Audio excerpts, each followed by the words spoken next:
আসসালামু আলাইকুম। সম্মানিত সুধীমণ্ডলী, আমরা সূরা কলম, এই কলম থেকে আমরা আজকে ধারাবাহিক আলোচনা শুরু করব।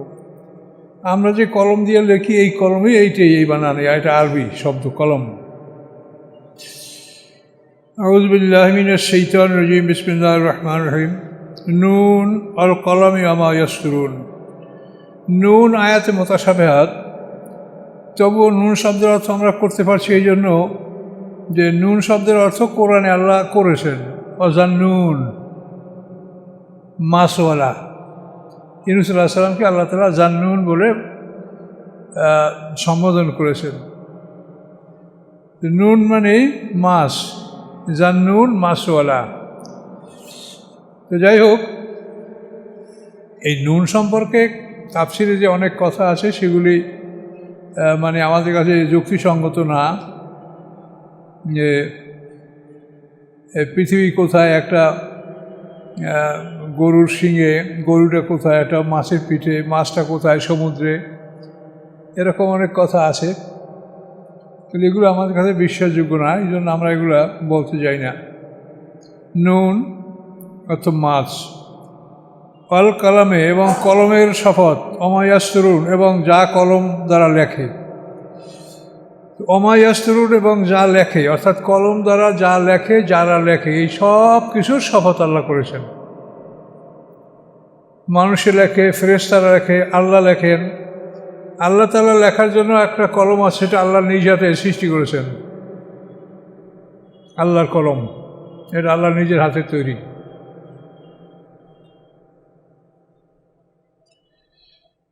তো কসম কলমের, এবং যা কলম দ্বারা লেখা হয় তার কসম। কসম করে আল্লাহ কী বলছেন?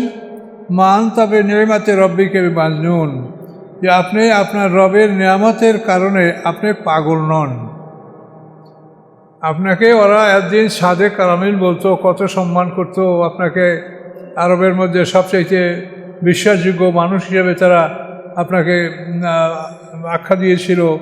এখন আপনাকে ওরা এই খারাপ কথা বলছে কোরআনের কারণে। আল্লাহ বলছে মান তবে নিয়ামতে রব্বিকা বিমাজনুন, আপনি আপনার রবের নিয়ামতের কারণে আপনি পাগল নন। নিয়ামত আছে কোরআন।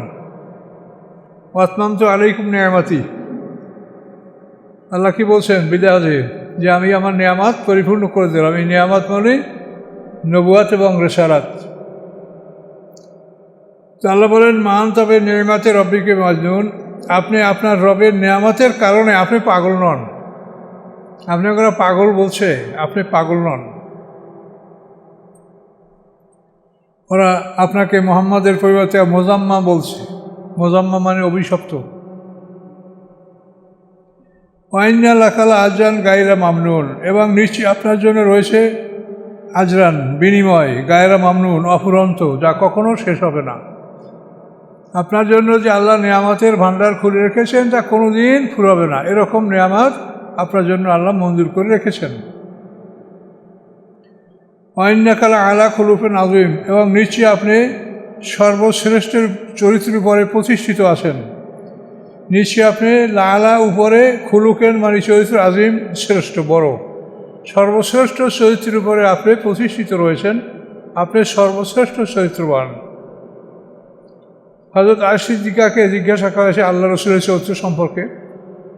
তিনি বলছেন যে আল্লাহ রসুলের চরিত্র তো কোরআন। কোরআন খুলুকুল আজিম, বড় চরিত্র হচ্ছে কোরআন। আল্লাহ রসুলের চরিত্র হচ্ছে কোরআন। কোরআনে যা আছে আল্লাহ রসুলের জীবন তাই। আপনি সর্বশ্রেষ্ঠ চরিত্রের উপরে আছেন। ফাসা তুবসিরুন ইউবসিরুন, আপনি দেখবেন, ওরাও দেখবে। সামনে দেখা যখন দিন আসবে, কিয়ামত হবে, বিচারের দিন আসবে, তখন ওরাও দেখবে, আপনিও দেখবেন। মানে আল্লাহ রসুলকে যে মক্কি জীবনে যারা কষ্ট দিয়েছে, সেই কষ্টের পরিপ্রেক্ষিতে আল্লাহ তাআলা এই ধরনের আয়াত নাযিল করে আল্লাহ রসুলকে সান্ত্বনা দিয়েছেন যে আপনি মনে কষ্ট নেবেন না, আপনি দেখবেন, ওরাও দেখবে। বেআইয়িকুল মাফতুল, যে তোমাদের কে পাগল, তোমাদের মধ্যে, তোমাদের দুই দলের মধ্যে কোন দল পাগল এটা তোমরা সেদিন দেখতে পারবে। এখন মোহাম্মদ সাল্লামকে তোমরা পাগল বলছো, কাজে কে পাগল সেদিন তোমরা দেখতে পাবে। বাইকুল মাফতুন।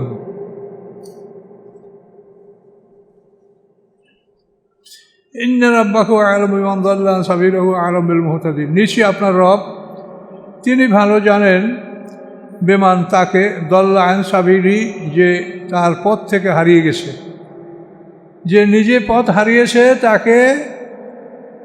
ইন্না রাব্বাকা আ'লামু, নিশ্চয়ই আপনার রব তাকে ভালো জানেন কে তার রাস্তা হারিয়েছে, যে রাস্তা জান্নাতের রাস্তা, এই জান্নাত হারিয়েছে, জান্নাত হারিয়ে সে জাহান্নামের পথে চলতে আরম্ভ করেছে, এটা কে আপনার রব জানে।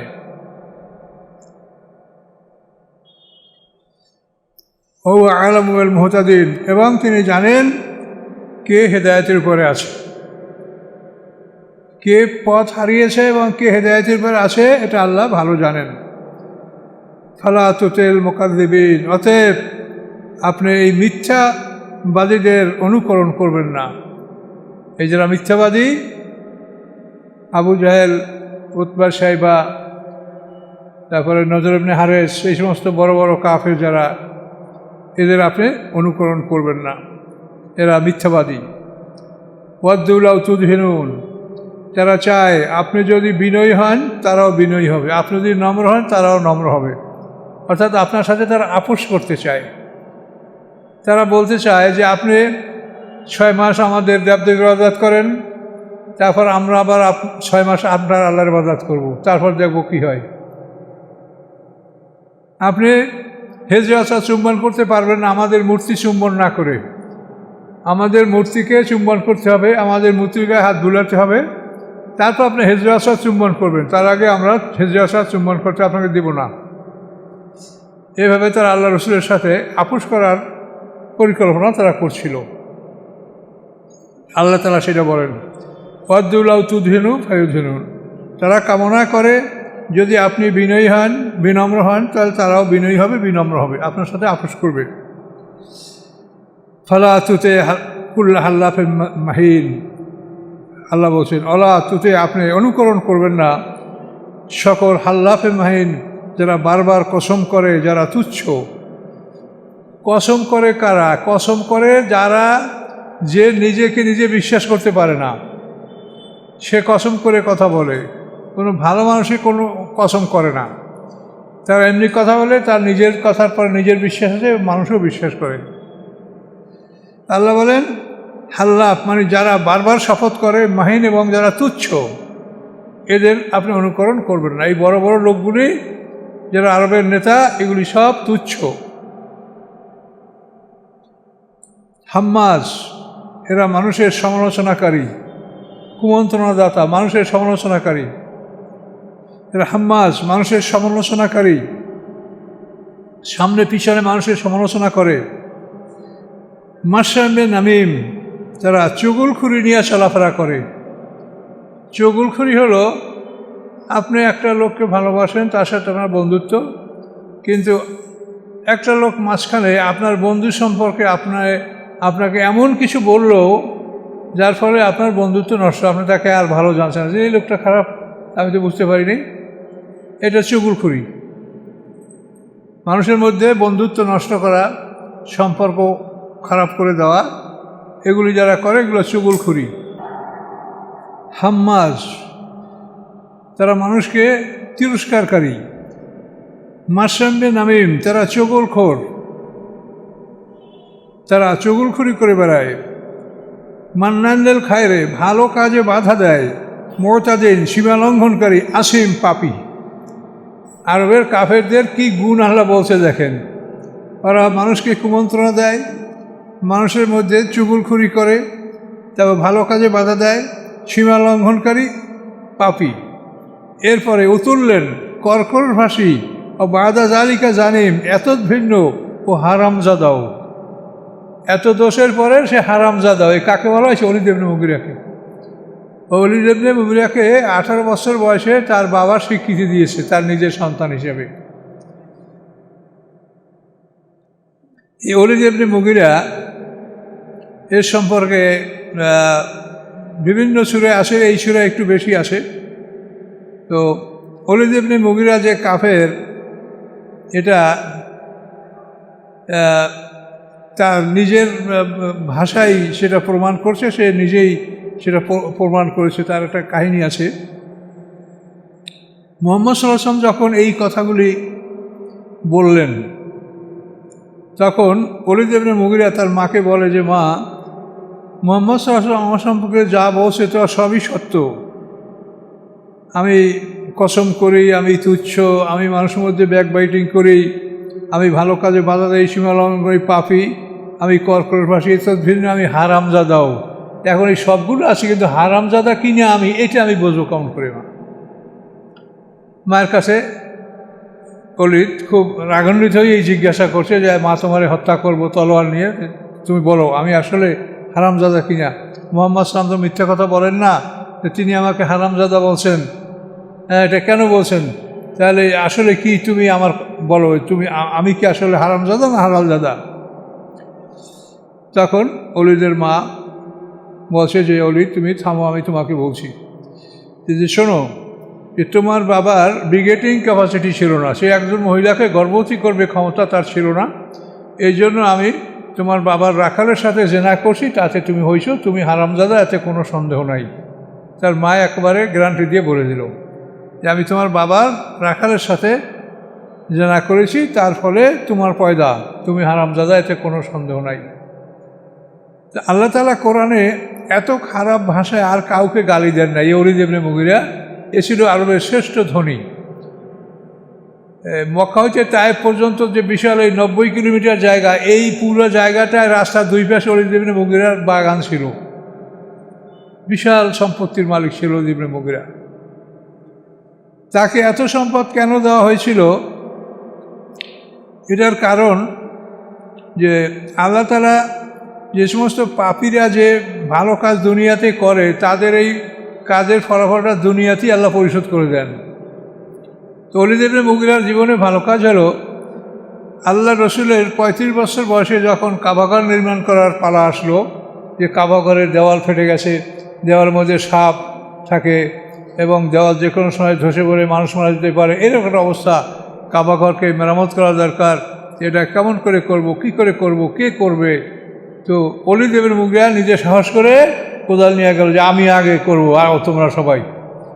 ওলীদ ইবনে মুগিরা আগে কোদাল মারলো। কোদাল মারার পরে দেখা গেল যে ওলীদ ইবনে মুগিরা অসুস্থ হয় নাই বা তার কোনো বিপদ হয় নাই।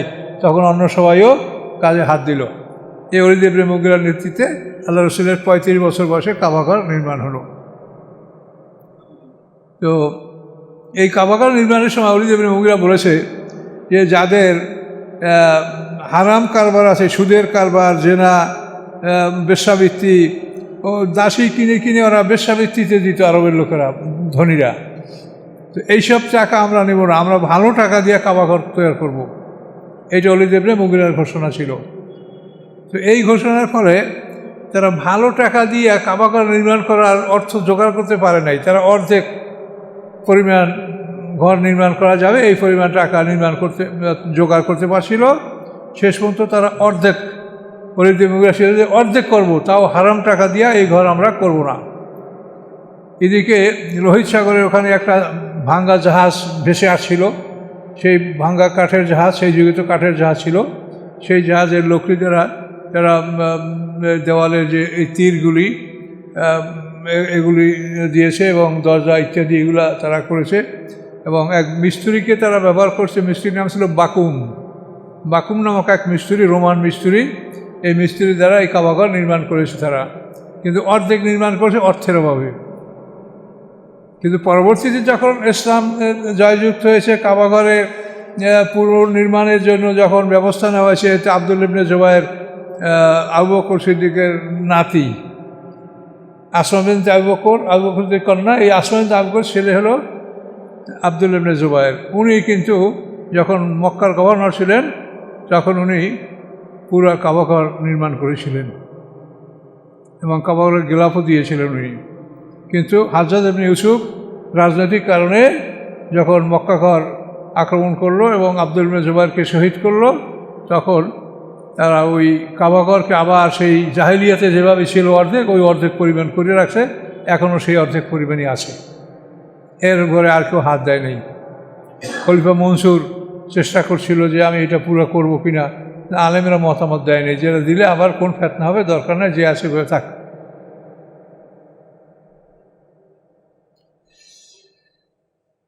তো এই ওলীদ ইবনে মুগিরা এই যে কাবাঘরের খেদমতটা সে করেছিল, এই জন্যই মনে হয় আল্লাহ তাআলা তাকে এত ধন সম্পদ দুনিয়াতে দিয়েছিল, যেটা আমি মনে করি।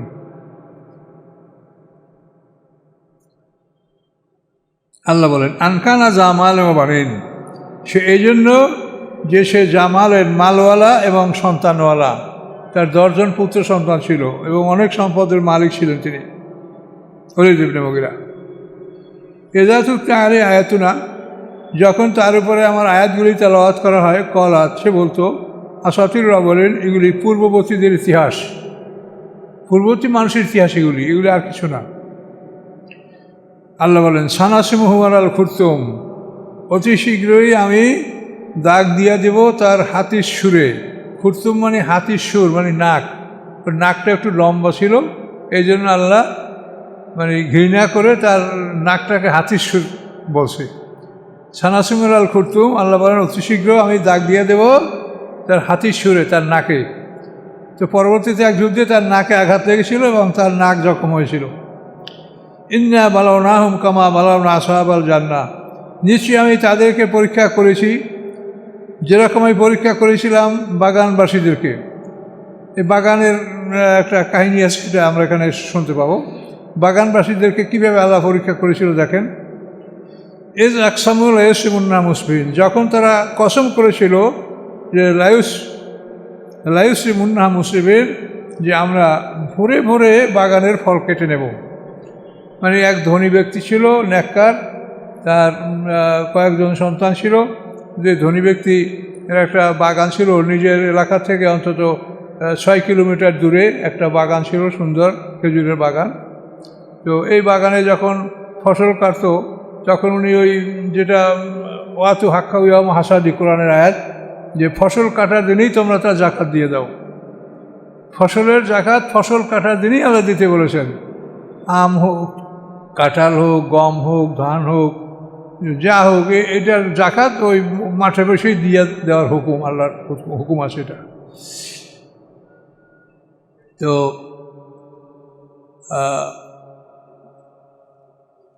এখন ওই ভালো ব্যক্তির সন্তানেরা পিতা মারা যাওয়ার পর চিন্তা করলো যে এই মিসকিনরা আসে আর আমাদের অনেক ফসল তাদেরকে দিয়ে দিতে হয়, কাজে আমরা রাতের মধ্যে অন্ধকার থাকতেই ফসল কেটে নিয়ে আসবো, যাতে এই মিসকিনরা বাগানে ঢুকতেই না পারে। এই চিন্তা করলো, কয় ভাই পরামর্শ করলো। এজ আকসামুল লায়াসিমুন্না মুসবিন, যখন তারা কসম করেছিল যে অবশ্যই তারা ফল কেটে নেবে প্রভাতে ভোরে ভোরে। ওরা ইয়াস্তাসনুন, কিন্তু তারা ইনশাআল্লাহ বলল না।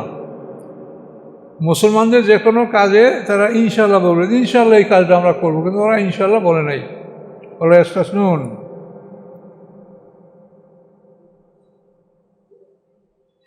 ফাতওয়াফা আলাইয়া তায়ফুম মির রাব্বিক, তফা মানে ভ্রমণ করলো, আলাইয়া ওই বাগানের উপরে, তায়ফুন এক ভ্রমণকারী, মির রাব্বিক আপনার রবের পক্ষ থেকে, হোম নাইমুন যখন তারা ছিল নিদ্রায়। যখন এই কয় ভাই নিদ্রায় ছিল, তখন তাদের বাগানে এক ভ্রমণকারী ভ্রমণ করলো, মানে আল্লাহর পক্ষ থেকে এক বালা মুসিবত সেই বাগানে পরিভ্রম করলো। ফাসবাত কাসরিম, এবং হয়ে গেল বাগান কাসরিম কাটা ক্ষেতের মতো, যেন সব ফসল কেটে নেওয়া হয়েছে, এইরকম হয়ে গেল বাগান অবস্থাটা। ফাতানাদা মুসবিহিন, বাগানের তো অবশ্যই হয়ে রয়েছে, ওরা তো জানে না। ওরা ফাতানাদা মুসবিহিন, ওরা একে অপরকে ডাকলো ভোরে ভোরে, প্রত্যুষে অন্ধকার থাকতে থাকতে একে অপরকে ডাকলো। আনিকদু আলা হারসিকুম ইন কুনতুম সাদিকিন, যে তোমরা প্রভাতে রওনা করো তোমাদের ক্ষেতের দিকে, ইন কুনতুম সারিমিন, যদি তোমরা হও ফসল কাটনেওয়ালা, ফসল কাটবে যদি এরকম হও, তোমরা এখন বের হও। ফান্তলাকুম ইয়াতাখাফাতুন, তারা চলতেছিল চুপে চুপে কথা বলতে বলতে, জোরে কথা বলছিল না যে মানুষই শুনবে, চুপে চুপে কথা বলতে বলতে তারা অগ্রসর ছিল বাগানের দিকে। আল্লাহ ইয়াদখুলান্না আলাইকুম মিসকিন, এবং প্রবেশ করবে না তোমাদের আজকের দিন কোনো মিসকিন। আজকের দিনে কোনো মিসকিন তোমাদের বাগানে আর ঢুকতে পারবে না, তার আগেই আমরা ফল কেটে নিয়ে আসবো। অগাদাও আলা হারাদেন কাদিরিন, এবং প্রত্যুষে তারা রওনা করলো আলা হারাদেন কাদিরিন, তাদের মনের বাসনার উপরে ক্ষমতাবান, তারা যে মনে ইচ্ছা করেছে এটির তারা ক্ষমতাবান, এইটা মনে করে তারা অগ্রসর হচ্ছিল। ফালাম্মা রাওহা, অতঃপর যখন তারা দেখলো নিজেদের বাগানকে, কলু, তখন বলল ইন্নালা দল্লুন, আমরা ভুল করেছি, এটা বোধহয় আমাদের বাগান না, আমরা অন্য কোনো বাগানে চলে এসেছি, আমরা ভুল করেছি। বাল নাহনু মাহরুমুন, পরে ওরা বুঝতে পারছে যে আমরা আসলে মাহরুম হয়েছি, আমরা বঞ্চিত হয়েছি, আমাদেরকে আল্লাহ বঞ্চিত করেছেন। কল আওসাতহুম, তখন তাদের মধ্যমবর্তী যে বলল, আওসাত মানে মধ্যম, আর মধ্যম মানে ভালো, মধ্যম মানে উত্তম। খায়রুল উমুরে আওসাত, আল্লাহ রসুল বলছেন যে প্রত্যেক কাজের মধ্যম কাজটাই ভালো, আল্লাহ রসুল বলছেন মধ্যম মানে উত্তম। তো তাদের মধ্যম যে, তাদের মধ্যে উত্তম যে, সে বলল আলামাকুল লাকুম লাউলা তুসাব্বিহুন, আমি কি তোমাদেরকে বলি নেই যে তোমরা আল্লাহর প্রশংসা কেন করো না, আল্লাহর পবিত্রতা কেন জপনা করো না? আমি তোমাদেরকে বলছি না যে আল্লাহ জপনা করো, আল্লাহর নাম লও, আল্লাহর পবিত্রতা ঘোষণা করো। কলু, তারা বলল সুবহান রব্বিনা ইন্না কুন্না যালিমিন, পবিত্রতা আমাদের রবের, নিশ্চয়ই আমরা ছিলাম জালিম, আমরা অত্যাচারী, আমরা ভুল করেছি। ফাকবালা বায়াজুমালা বাদিয়াতালা আমুন, অতবার তারা একে অপরকে অভিসম্পাত করতে লাগলো, একে অপরকে দোষারোপ করতে লাগলো, একে অপরকে মন্দ বলতে লাগলো। কলু ইয়া ওয়াইলানা ইন্না কুন্না তাগিন, তারা বলল হায় আফসোস, হায় ধ্বংস আমাদের জন্য, আমরা ছিলাম তাগিন, আমরা ছিলাম বিদ্রোহী, আমরা ছিলাম সার্কাস। আশা রব্বুনা আইয়ুবদুলানা খায়রাম মিনহা, সম্ভবত আমাদের রব আমাদেরকে পাল্টিয়ে দেবেন এর পরিবর্তে উত্তম বাগান। ইন্না ইলা রব্বিনা রাগিবুন, নিশ্চয়ই আমরা আমাদের রবের দিকে প্রত্যাবর্তনশীল, আমরা রবের দিকে আমরা ফিরে যাব। কাযালিকাল আযাব, আল্লাহ এইভাবেই আমার শাস্তি, আমি শাস্তি দিয়ে থাকি। এটা দুনিয়ার শাস্তি, ওলা আযাবুল আখিরাতি আকবার, পরকালের শাস্তি এসেছে অনেক বড়। এটা দুনিয়া আমি তাদের ফসলটা নষ্ট করে দিলাম, কিন্তু পরকালের শাস্তি এসেছে অনেক বড়। লাউ কানু ইয়ালামুন, যদি তারা জানত। ইন্না লিল মুত্তাকিন ইনদা রাব্বিহিম জান্নাতুন নাঈম, নিশ্চয়ই যারা মুত্তাকিন, যারা আল্লাহকে ভয় করে, তাদের জন্য ইনদা রাব্বিহিম, তাদের রবের নিকট জান্নাতুন নাঈম, নিয়ামতে পরিপূর্ণ জান্নাত রয়েছে, যে জান্নাতের নিয়ামত কোনোদিন ফুরাবে না। আফানাজালুল মুসলিমিনা কাল মুজরিমিন, আল্লাহ বলেন আমি কি করব মুসলমানদেরকে অপরাধীদের মতো? আমি অপরাধীদের সাথে যে আচরণ করব, আমি মুসলমানদের সাথে কি সেই আচরণ করব? আল্লাহ বলেন মালাকুম কাইফা তাহকুমুন, কী হয়েছে তোমাদের, কীভাবে তোমরা বিচার ফয়সালা করছো যে আমি কাফের মোমেন সবাইকে একই রকম বিবেচনা করবো? এটা কীরকম তোমরা বলছো? কাইফা তাহকুমুন আমলাকুম কিতাবুন ফি তাদরুসুন, অথবা তোমাদের কাছে কোনো কেতাব আছে যেই কেতাব তোমরা পাঠ করছো, সেই কেতাবে কি এরকম লেখা আছে নাকি যে হিন্দু মুসলমান, মুসলমান অমুসলমান এই একরকম আচরণ করা হবে? ইন্নালাকুম ফি লামা তাহাইয়ারুন, যে এখন এমন কোনো কেতাব আছে যেই কেতাবে তোমরা পড়েছো যে তোমাদের জন্য উভয়ই যা তোমরা পছন্দ করবে, তোমরা ইচ্ছা করবে তাই তোমাদেরকে দেওয়া হবে, এরকম কোনো কেতাব তোমাদের কাছে আছে? আমলাকুন আইমানুন আলাইনা বালেগা, অথবা তোমাদের জন্য আমার উপরে আছে কোনো কসম, বালেগা, যে কসম পরিপূর্ণ করতে হবে, ইলা ইয়াউমিল কিয়ামা, কিয়ামত পর্যন্ত। কিয়ামত পর্যন্ত তোমাদের সাথে আমি কোনো কসম করেছি যে এই জিনিসটা তোমাদের জন্য আমি পূরণ করব, তোমাদের জন্য আমি এটা ব্যবস্থা করবো, কোনো শপথ আমি করেছি? ইলা ইয়াউমিল কিয়ামা ইন্না লাকুম লামা তাহকুমুন, ইন্না লাকুম লামা তাহকুমুন, কীভাবে তোমাদের জন্য তোমরা এই আদেশ জারি করছো, কীভাবে তোমরা এটা চিন্তা করছো যে তোমাদের জন্য এই হুকুম আমি জারি করেছি? এটা আমি কখনো তোমাদের সাথে এরকম শপথ করি নাই যে তোমাদেরকে আমি এইটা দিব, তোমরা যা চাবে তাই দিব, এটা আমি কোনো রকম তোমাদের সাথে ওয়াদা করি নাই। সালহুম আইহুম বিযালিকা যাইম, আপনি তাদেরকে জিজ্ঞাসা করেন যে এটার দায়িত্বশীল কে? তোমরা যেটা বলো যে তোমরা যা ইচ্ছা করবে তাই পাবে, তোমরা জান্নাত পাবে, তোমরা সব নিয়ামত পাবে, এটা জিম্মেদার কে? এটা দায়িত্বশীল কে? কে তোমাদেরকে বলেছে যে তোমরা এটা পাবে? আমলাম সুরাকা, অথবা তাদের আছে শরিক অংশীদার, ফালিয়াতু বেসরাইকার ইনকানু সাদিকিন, তারা নিয়ে আসুক তাদের অংশীদারকে, ইনকানু সাদিকিন, যদি তারা সত্যবাদী হয়ে থাকে। যদি তাদের শরিকরা তাদের কোনো উপকার করতে পারে, তার শরিকদেরকে ডাকুক, ডাকে নিয়ে আসুক, তারা চেষ্টা করে দেখুক কী করতে পারে। ইয়ামা ইউকশিফু আন সাক, সেদিন খোলা হবে পোশাক পায়ের, শাক মানে প্যান্ডিলি, এই মানে হাঁটুর নিচের এই অংশটা শাক বলে। যেদিন পায়ের পোশাক খোলা হবে, ওই ধরনের সুযোগ এবং সেজদার জন্য রাখা হবে, ফালাইয়া সতিউন, কাফেররা সেজদা করতে পারবে না।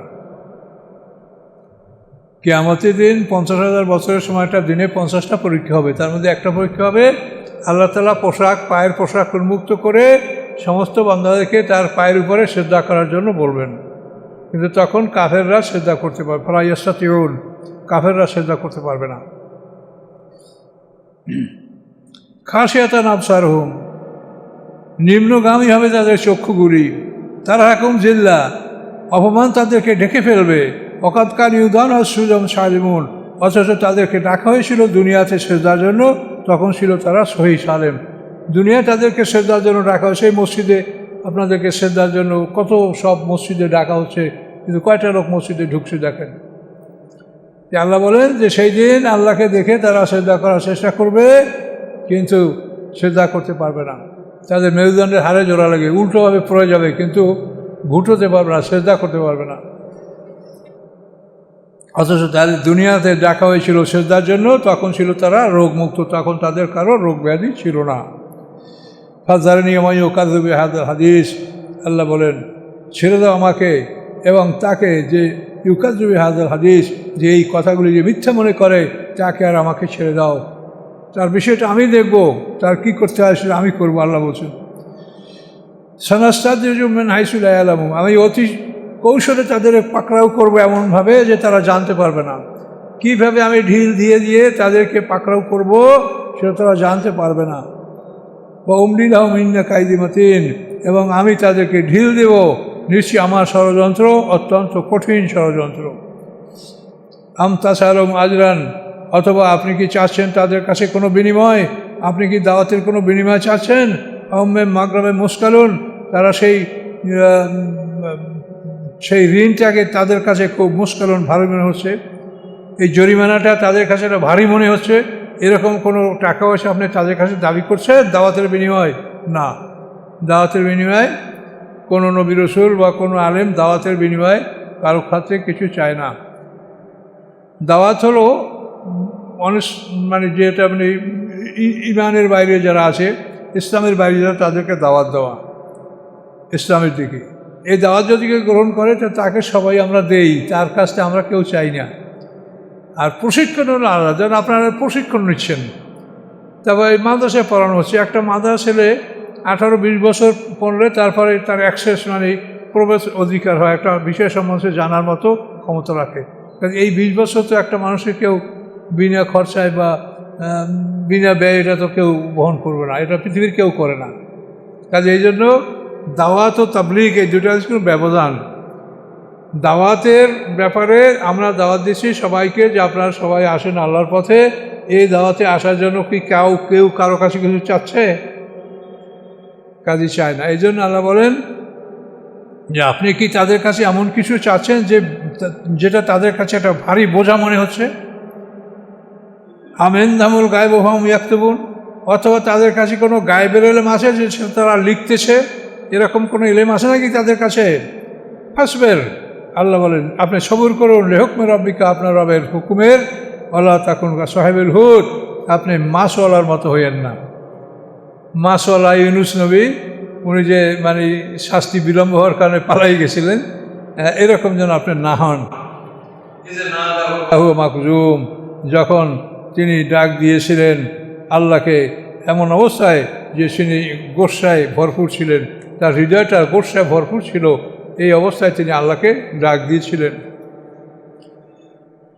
লাউলা আনতা তারাকুন নি'মাতুমির রাব্বি, যদি না পাকড়াও করতো, যদি না তাকে ধরতো আল্লাহর নেয়ামত, আল্লাহর রহমত যদি তাদেরকে না ধরতো, তো লানুবেদাবিল আরা, তাকে নিক্ষেপ করা হতো একটি উন্মুক্ত খোলা মাঠে। ও মাজমুম, এবং তখন সে হতো অভিশপ্ত।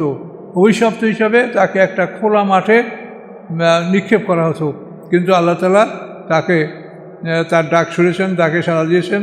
তার জন্য তিনি উন্মুক্ত প্রান্তরে তাকে নিক্ষেপ করেছেন, কিন্তু সেখানে সাথে সাথে আল্লাহ তাআলা কদু গাছ পয়দা করে দিয়েছেন। ওয়াম্বাপ নারে সাতম ইয়াক্তিন, আল্লাহ বলেন তার উপরে আমি কদু গাছ জন্মিয়ে দিয়েছিলাম। ফাইস্তাবাহু রব্বুহু, অথবা বাছাই করেছেন, মনোনীত করেছেন তাকে তার রব ইউনূস আলাইহিস সালামকে। ফাজআলা মিনাস সালিহিন, এবং তাকে অন্তর্ভুক্ত করেছেন সৎকর্মশীলদের অন্তর্ভুক্ত ইউনূস আলাইহিস সালামকে করেছেন। ওয়া ইয়াকাদুল্লাযিনা কাফারু, সম্ভাবনা রয়েছে যে ইয়াকাদুল্লাযিনা কাফারু, সম্ভাবনা রয়েছে যে কাফেররা লা ইউযলিকুনাকা বিআবসারিহিম, যে চোখের সাহায্যে আপনাকে ফেলে দেবে। লাম্মা সামিউ যিকরা, যখন তারা কোরআন শুনে। ওই ইয়াকুলুন, এবং তারা বলেন ইন্নাহু মাজনুন, নিশ্চয়ই মুহাম্মদ সাল্লাল্লাহু আলাইহি ওয়াসাল্লাম পাগল। মানে এখানে মানে ওদের মধ্যে একটা লোক ছিল যে সে যেদিকে তাকাইতো সেই জিনিস ধ্বংস হয়ে যেত, তার চক্ষু দোষ এরকম ছিল। তো এখন সেই লোকটাকে ওরা হায়ার করে আনছে মুহাম্মদ সাল্লাল্লাহু আলাইহি ওয়াসাল্লামের পরে, মানে নজর করবে এবং মুহাম্মদ সাল্লামের ক্ষতি করবে, এবং তার শরীর স্বাস্থ্য ক্ষতি হবে, বা তার মানে রোগ ব্যাধি সৃষ্টি হবে, এরকম করার জন্য চোখের দৃষ্টি। সেই আল্লাহ বলছেন ওয়া ইয়াকাদুল্লাযিনা কাফারু, সম্ভাবনা রয়েছে যে কাফেররা লা ইউযলিকুনাকা বিআবসারিহিম, যে আপনাকে ফেলে দেবে তাদের চোখের সাহায্যে। লাম্মা সামিউ যিকরা, যখন তারা কোরআন শোনে। কোরআন তো মানেই না, বরং আপনাকে চোখের সাহায্যে তারা ফেলে দিতে চায়। ওয়া ইয়াকুলুন, এবং তারা বলে ইন্নাহু লামাজনুন, নিশ্চয়ই মুহাম্মদ সাল্লাম পাগল। ওয়া মা হুয়া ইল্লা যিকরুল লিল আলামিন, মুহাম্মদ সাল্লাম নন, অমাহু এবং নয় এই কোরআন, ইল্লা ব্যতীত যিকরুন উপদেশ, লিল আলামিন সমস্ত বিশ্বজগতের জন্য। এই কোরআন বিশ্বজগতের জন্য উপদেশ। এই যে আয়াতটা ওয়া ইয়াকাদুল্লাযিনা কাফারু লা ইউযলিকুনাকা বিআবসারিহিম লাম্মা সামিউ যিকরা ওয়া ইয়াকুলুন ইন্নাহু লামাজনুন ওয়া মা হুয়া ইল্লা যিকরুল লিল আলামিন, এই আয়াত এটা আপনারা করলে ওই যে কোনো মানুষের চোখের দোষ, কোনো একটা মানুষের সুন্দর একটা গাছ দেখছে, আরে এই গাছটা খুব সুন্দর, দেখবেন পরে গাছটা মরে যাচ্ছে। একটা ভালো বাচ্চা দেখে হচ্ছে বাচ্চাটা খুব সুন্দর, বাচ্চাটা রোগ শুরু হয়ে গেছে। তো এইরকম যদি হয়, এই আয়াত ওয়া ইয়াকাদুল্লাযিনা কাফারু লা ইউযলিকুনা বিআবসারিহিম লাম্মা সামিউ যিকরা ওয়া ইয়াকুলুন ইন্নাহু লামাজনুন ওয়া মা হুয়া ইল্লা যিকরুল লিল আলামিন। এই আয়াত করে পানিতে ফুঁক দিয়া খাওয়াবেন বা গাছে দিবেন, তখন এই চোখের দোষ এটা কেটে যাবে এই আয়াত দ্বারা। সূরা শেষ। আস্তাগফিরুল্লাহাল্লাযী লা ইলাহা ইল্লা হুয়া আল্লাহুম্মা আমিন। রব্বানা আতিনা ফিদ দুনিয়া হাসানাতাও ওয়া ফিল আখিরাতি রব্বানা যালামনা আনফুসানা ওয়া ইল্লাম তাগফির লানা ওয়া তারহামনা লানাকুনান্না মিনাল খাসিরিন। ربنا لا تزغ قلوبنا بعد إذ هديتنا وهب لنا من لدنك رحمة إنك أنت الوهاب. سبحان ربك رب العزة عما يصفون وسلام على المرسلين الحمد لله رب العالمين.